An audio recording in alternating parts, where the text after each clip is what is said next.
यदा यदा हि धर्मस्य ग्लानिर्भवति भारत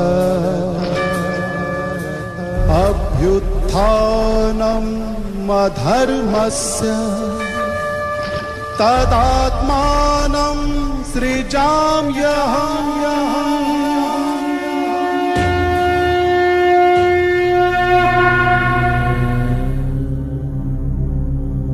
गीता में वर्णित इस प्रसिद्ध श्लोक में भगवान कहते हैं कि जब जब भारत में धर्म की अतिग्लानि हुई, अधर्म बढ़ा, तब तब धर्म की पुनर्स्थापना करने के लिए परमात्मा ने इस धरा पर अवतरण लिया है। आज अधर्म अपनी चरम सीमा पर पहुंच गया है और पाप का घड़ा भर चुका है, और यह कहना बिल्कुल भी अतिशयोक्ति नहीं होगी कि वर्तमान समय हम घोर कलयुग से गुजर रहे हैं, जहां एक ओर विज्ञान, तकनीक और भौतिक साधनों की अति हो रही है, वहीं दूसरी ओर जनसंख्या, प्रदूषण, हिंसा, दुख और अशांति की भी अति हो रही है। मानव में निहित मनोविकार भी अपनी चरम पर पहुंच चुके हैं। कहा भी जाता है कि अति के बाद अंत होता है। हम आज एक ऐसे ही युग परिवर्तन काल से गुजर रहे हैं जब हम एक महापरिवर्तन के साक्षी होने जा रहे हैं, और इस महापरिवर्तन की शुरुआत तब हुई जब स्वयं सर्वशक्तिवान परमात्मा परम धाम से इस साकार मनुष्य लोक में अवतरित हुए। हजारों वर्षों से मानव जिस ईश्वर को पुकार रहा था, जिसके एक दर्शन पाने के लिए अनेकों आत्मघाती प्रयास कर रहा था, वह हम सभी आत्माओं के प्यारे परमपिता सिंध के हैदराबाद में दादा लेखराज के तन में सन 1936 में अवतरित हुए। सर्वप्रथम उस त्रिकालदर्शी परमात्मा ने दादा को आने वाले महाविनाश का साक्षात्कार कराया। उन्हें प्रकृति के पांचों तत्वों का विकराल तांडव दिखाया। कहीं भूकंप, तो कहीं ज्वालामुखी, कहीं आग, तो कहीं पानी का सैलाब गांव के गांव निकल रहा है, कहीं बाढ़, तो कहीं समुद्र की उछालें ऐसी जैसे कि समूल पृथ्वी को ही काल के गर्त में समा दे।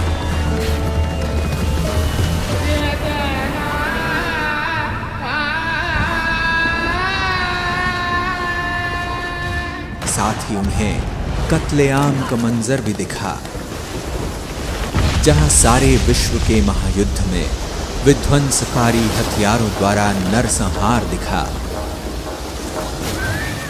तो भारत में गृह युद्ध द्वारा खून की नदियां बहती हुई दिखी।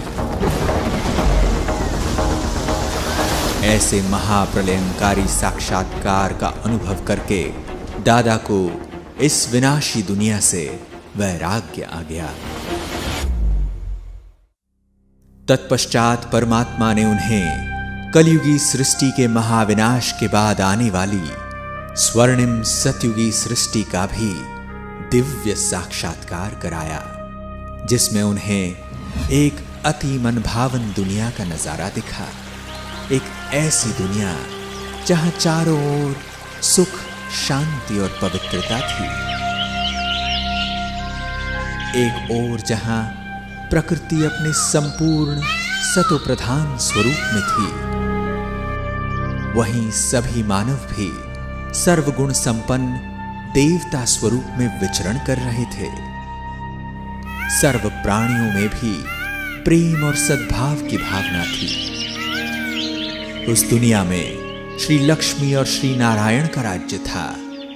उस सर्व सुख से संपन्न युग में एक राज्य, एक धर्म और एक भाषा होने के कारण हर कोई सुखी और समृद्ध था।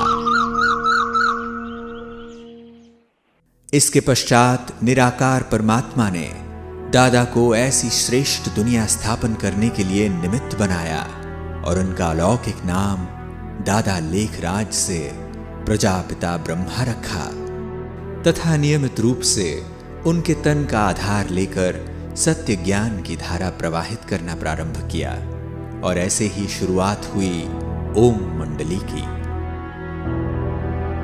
यहां आने वालों में अनेकों को दिव्य साक्षात्कार होने लगे और धीरे धीरे यह ओम मंडली पूरे हैदराबाद में विख्यात हो गई।